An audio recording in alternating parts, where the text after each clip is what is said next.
Hey guys, welcome to Chris and Kelly TV. So today I am going to do a question that one of you guys asked. So, as a lot of you know, I don't have like a huge fan base on YouTube. So if you guys have a question, like seriously, leave me a question. I just got somebody on my last question video that was like, dang, I missed out. Can you do the next question through Twitter?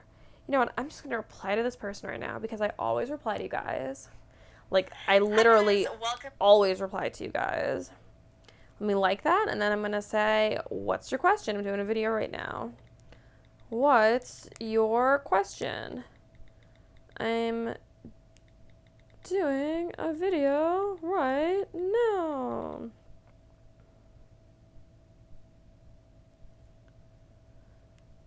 Okay, cool. So let's see if he gets back.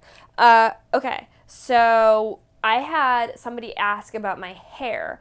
They had asked, could you do a hair routine or oh my god, sorry, I keep dropping my phone. Sorry about that, guys. Can you do, and I'm totally gonna do like a makeup, sorry, I'm like kind of sick right now, I'm like all over the place. I'm definitely gonna do like a makeup tutorial on like everyday makeup. I'm gonna do some makeup tutorials in general. I've been getting like my setup right and everything, so please stick with me. I'm also going to do a skin video because, as you guys know, like I'm obsessed with skincare, and you guys are always asking about skincare, so I'm definitely going to do a video about that. I just needed to get my setup right, but I'm still working on that. So don't worry, we'll get there soon. But this person had asked about my hair, like just questions about my hair, like tell me about your hair. So my hair in general was okay. By nature, I have very dark brown hair. When I was about 11, they did that little thing where they put your hair up to the swatches of color and tell you what color you are. My natural shade was a shade away from black. So I have very dark hair naturally. When I was about 13 to 15, I started going gray. So as soon as my hair started going gray, I started dyeing it pretty much the same color brown like I had. And then because I was in beauty pageants, I started getting highlights. So I had highlights in my hair, like very full foil highlights. My hair was very dry and like it was really long. It was kind of gross, so I got a cut. Then for graduation from high school, my mom really wanted my hair to be brown. I don't know, like my mom just really wanted my hair to be brown for graduation from my high school. So with my mother wanting that, I dyed my hair like a very dark chocolate brown. Like, got it dyed, but like a very chocolate dark brown for her, out of respect for her. So I did that. I don't think my mom like thought that I would be blonde for the rest of my life, but so I did that. Then from there, my hair was black. So I had black hair, and I would do it out of the box for about a year. Black hair is the hardest to get out. So when I finally wanted to get the black out, the hairdresser had to strip my hair, which like really kills it, and it made my hair like an orangey color. So I had to go like very brassy. So I had to go red. So I had red hair for about 2 years, and then I started going blonde, and it took like a really long time for me to go blonde. And then finally I was white blonde, like a Playboy bunny blonde, for I would say 5 years. Really like white blonde. Like I just loved blonde Barbie white hair. And then I started doing acting, and when I started doing acting, I realized that having white blonde hair is not it's not a real hair color, and it makes you look trashy, and it makes you look stupid, and it makes you look like a prostitute.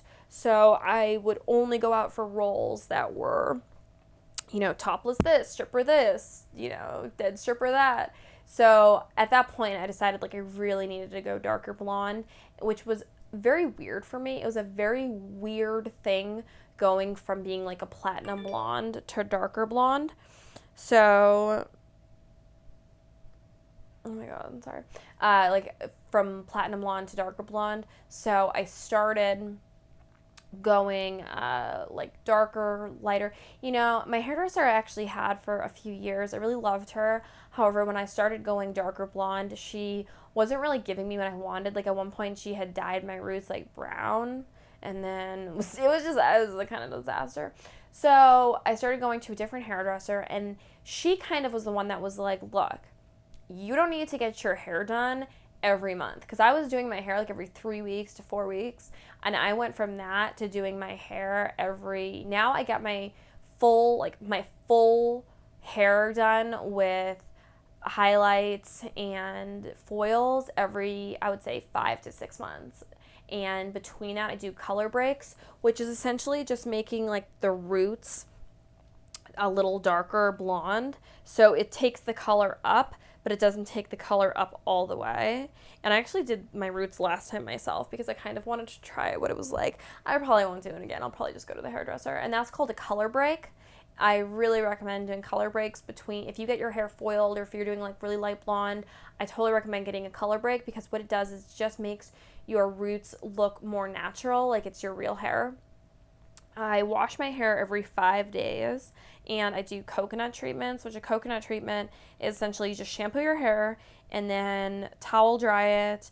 I put like a few scoops of coconut oil, just coconut oil from a grocery store you would cook with, in a bowl, put it in the microwave for like 20 seconds. I put my ends in it, and then I put it all over my hair, and I leave it on. And to me, it gives me the effect of almost doing Brazilian blowout, but a natural, more effective way. So like I'll do that, and then I also take Viviscal, which is a pill. You can get it on Amazon for $40. I take that every day. I also take Biotin. My hair is by no means like what I want it to be forever. I want my hair to be thicker and healthier and longer. I feel like I'm definitely on my way to doing that. My hair is the best it's been in like a decade. Is it still damaged? Yes. Is it still like way thinner? Like my hair this is all my real hair. It's so thin compared to what it was when it was brown and it was long. But your hair changes every 7 years. So, I mean, it's the hair I was given, and yeah, like, it's not amazing, but it's my hair. I also don't do extensions really anymore. And when I do extensions, it's like a big deal, and I'll wear wigs and stuff, which helps a lot. So, yeah, that's pretty much everything about my hair. Let's see about that guy that said he had a question. He commented back. What is your question, sir? Okay, so the next person that had a question through my YouTube questions was Kristen Kelly. Okay, I have two. So, I know you act, and I was wondering, what was your favorite acting role you've ever done? My favorite acting role I've ever done. That's like so hard for me. So, I really loved theater when I was in high school, and clearly you're not paid for that, but I still consider those roles like really important to me. One of my first acting roles I ever did was when I was a freshman in high school, and I played so the character was of a butler. However, I'm never going to be a professional. I'm never going to be a man. I'm never going to be somebody who like looks like a professional butler. So instead of doing that, I took the role and I changed it completely. I made the voice into a very like ditzy girl. I everything she said, I just, would really make her sound retarded. Or I'm sorry, that was politically incorrect. I made her sound very unintelligent. And the teacher, had brought everyone, and she was like, okay, everyone, like, we're doing the table read. And no one knew that I was going to make this character into, a ditz. So I started doing the table read, and everyone just started laughing. And the director, it was like our teacher, Miss Kettleson, who is now deceased, she just was like, wow, that was ingenious. That was like a really great character choice. So I had made the character like that, and we were when we were doing the play, I think it was opening night, or maybe it was like the second night or something like that. We had one of the girls that was on stage was like quite well endowed. She had really big boobs, and her boob had come out, and she didn't know that. So she was on stage with her boob out, and the guy who was the stage manager came up to me, and he's like, we need you to go out there, and we need you to get, I'm not going to say her name because I don't know. I mean, she's probably going to watch this. I don't know if she would want to say her name. You need to get off stage. So I didn't know what was going on, and somebody had a bag of cheesy puffs, you know, next to on stage. I grabbed the bag and I poured the bag onto the tray because I was like the maid, or I was like the butler, but I like kind of made myself into a maid. I'd poured the cheesy puffs on there, and I ran out on stage. I was like, oh, like, you know, whatever her character was. I need help. The cheesy puffs, they're everywhere. The oven's broken. It's throwing cheesy puffs. Like, help, help. No one on stage knew what was happening. Like, literally, they're in the middle of a scene. You know, I run on stage like a crazy person. No one knows what's going on. I'm trying to usher this actor backstage. So I get her backstage and she's like, what is going on? I'm like, your breast is out. Put your boob back in, you know. So she was just like mortified. So she's like, oh my God. So she puts like her boob back in and she goes back on stage. She's like, oh, I'm so sorry, blah, blah, blah. And that was the stage director who told me to do that. But the teacher, who was like the main director, was watching, you know, from across she was like at a table like behind the audience, so she didn't know what was going on. And then it was really funny that night when we were taking notes, because she's giving the notes and she's like, what the hell was that with the cheesy puff thing? So the stage director was like, you know, that was we needed to get her off stage because her breast was out.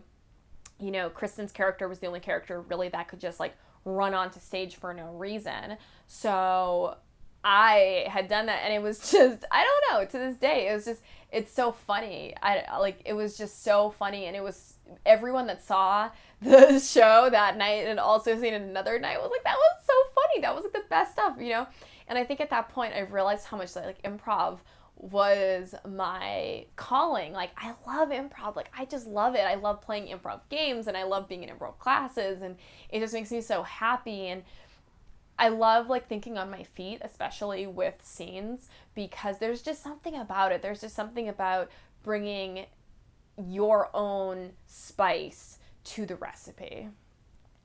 So, that person's second question was also, what advice would you give someone that wants to be on any reality show in general? And would you ever recommend to be on a reality show? I think if you want to be on a reality show, totally. However, if you want to be on a reality show because you want to be an actor, I don't think that that's great advice. The only real person is Michelle. What is her name? Is her name Michelle? Michelle Chung, or no? What is her name? I don't know. There's this girl who was on The Real World, and she's an Asian girl, like absolutely gorgeous. But she was on The Real World, and now she's like a real actress. Like, she's in so many movies and TV shows and stuff. She's the only person that I've ever heard of that was on a reality show that's now like a real actor, you know? Like, what I do is pretty much go to auditions every day. Am I like, you know, I mean, I'm an actor, yes. Am I a working actor that's on a TV show or on, like, you know, doing film? No, not at all. She definitely is. So I think that if you want to pursue acting, you should pursue acting. I don't think you should necessarily try to get on a reality show for acting or for like a segue to acting. Do I think it's helped me? Not really. I mean, I don't even have that I was on a reality show on my resume. If anything, it, like, you know, makes you look bad. So I wouldn't really go that way. Do I think reality shows are fun? Yeah, if you want to do it, totally do it. I mean, why not? Do I have any advice on getting on a reality show? Just email them. Go, like, if there's a show that you particularly like or you think you would be really good on, email them. Send them an email, send them some photos, tell them about yourself, and see if they call you back. I mean, that's what I did. Yeah. So I hope you guys liked this video. Sorry, I was like kind of all over the place. But I love you. Thank you so much. Please give my video a like, and I'll talk to you later. Bye.